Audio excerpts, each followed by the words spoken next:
Peter Cayetano. Peter Cayetano, nauulol na.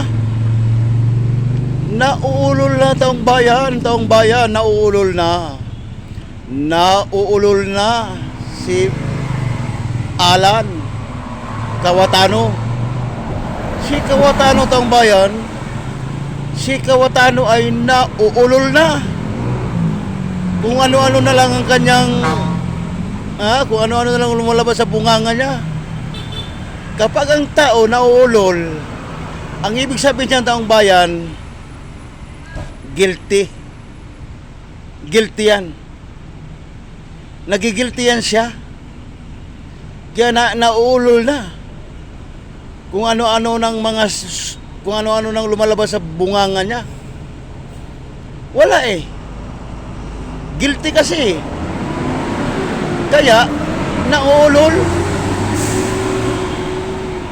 Once na patunayan na ginagago nga niya, tinatarantado niya ang budget ng bayan, kinakawat lang niya, sigurado kasing maghihima siya ng rihas.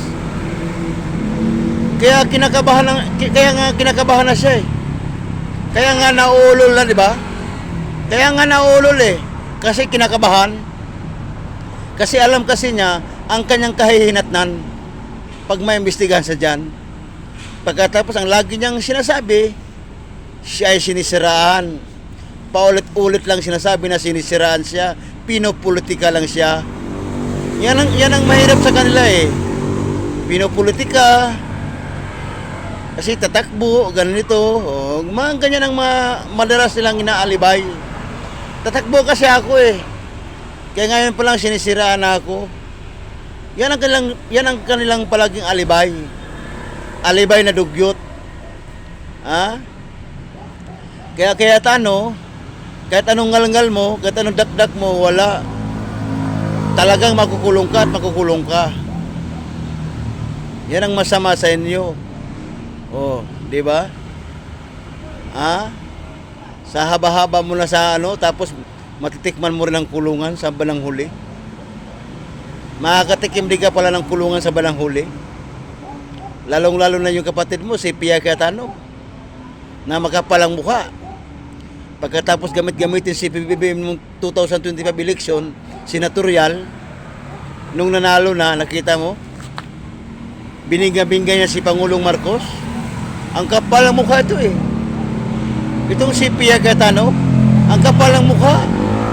Pagkatapos siya gamitin si PBBM noong 2025 senatorial candidates, pagkatapos siya ginagamit ang makinarya ni PBBM, nakita mo, tinitira niya si PBBM, ginagago niya na si PBBM, kung ano-ano mga pinaparata niya kay PBBM. Ang kapal ng mukha mo, no? Ang kapal ng mukha mo, Pia Cayetano, ang kapal. Sobrang kapal ng pagmumukha mo, Pia Cayetano, sobrang kapal ng pagmumukha mo. Walang hiya kang tarantado kang tao ka. Ang kapal ng mukha mo. Pagkatapos ng pakinabangan si President Bongbong Marcos, Pia Cayetano, pagkatapos ng pakinabangan si President Bongbong Marcos, tinitira mo na siya, ginagago mo na siya, hayop ka, tangina mo. Namamangka ka sa dalawang ilog. Hayop ka, putangina mo. Kaya yung kapatid mo, Pia Cayetano, si Cayetano, kahit anong gawin mo yan, hindi mo na mapipigilan ang investigasyon laban sa kanya. Talagang mananagot sa dyan. Talagang mananagot ang kapatid mo. At nakakasiguro ako na maghihimas ng rihas yan. Maniwala ka sa akin, Pia Cayetano. Si Cayetano ay maghihimas ng rihas. Maghintay ka lang, Pia Cayetano.